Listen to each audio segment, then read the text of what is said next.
The bedrooms are pretty much done, and all that's left is to smooth some walls so it looks prettier. No, I'm not going to fix the differently coloured walls, go cry to someone who cares. And Kreuzer has been recruited. She can fight kinda good and cook a little less good, and that's kind of it to be honest. Zal summons a Diabolus threat. It'll come shortly after. Eddie, Spaghetti, and Joseph Heimlich encounter a trade caravan. Since they're kinda broke, they just sell some food and leave.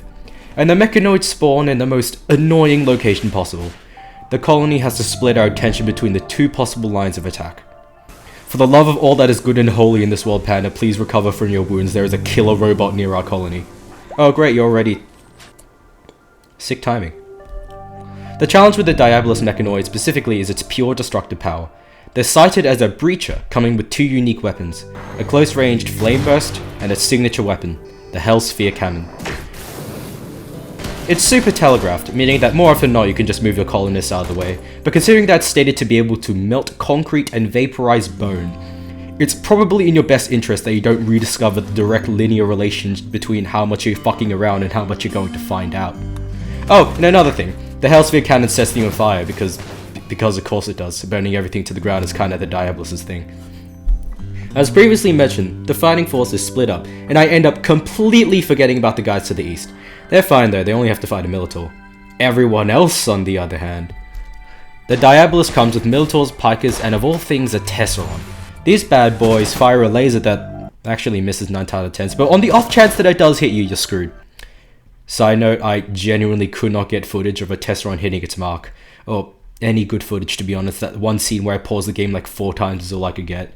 Just trust me when I say it's devastating. So how we manage key targets is not by outranging them, well I mean, I guess that too, but by using the duelist to pin them. Okay, Zal literally outranged it before Top Hats could get enraged, but trust me, because if they're engaged in melee, they can't shoot their weapons. God, I'm so good at this game. Except the Diabolus, because of course they do. The firefighting task actually had to be disabled so that non-combatants wouldn't waltz into the combat zone. And the reason they kept entering the combat zone is because, in case you haven't noticed yet, everything is on fucking fire! The colony rests. The signal chip looted from the Diabolus was turned into a mech gestation processor.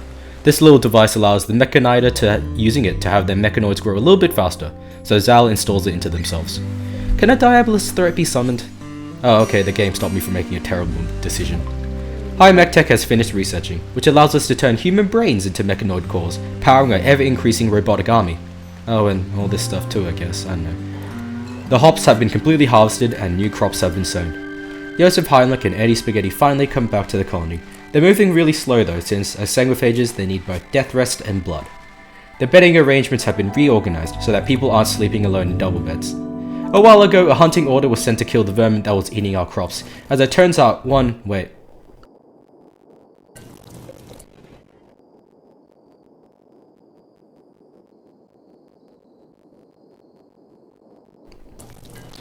Where was I?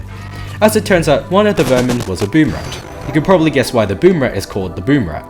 Spoiler,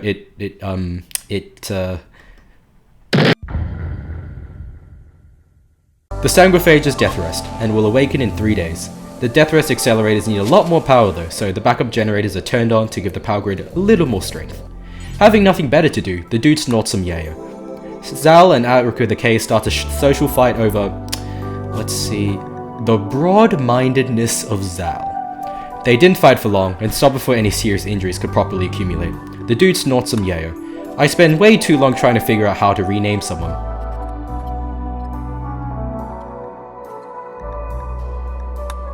Why are you making a heavy SMG sentinel? Huh? Riddle me this, slave. Upset over the lack of enslavement occurring, Jim Bob gets shit-faced, goes hunting, and beats up the lowest performing slave, which is...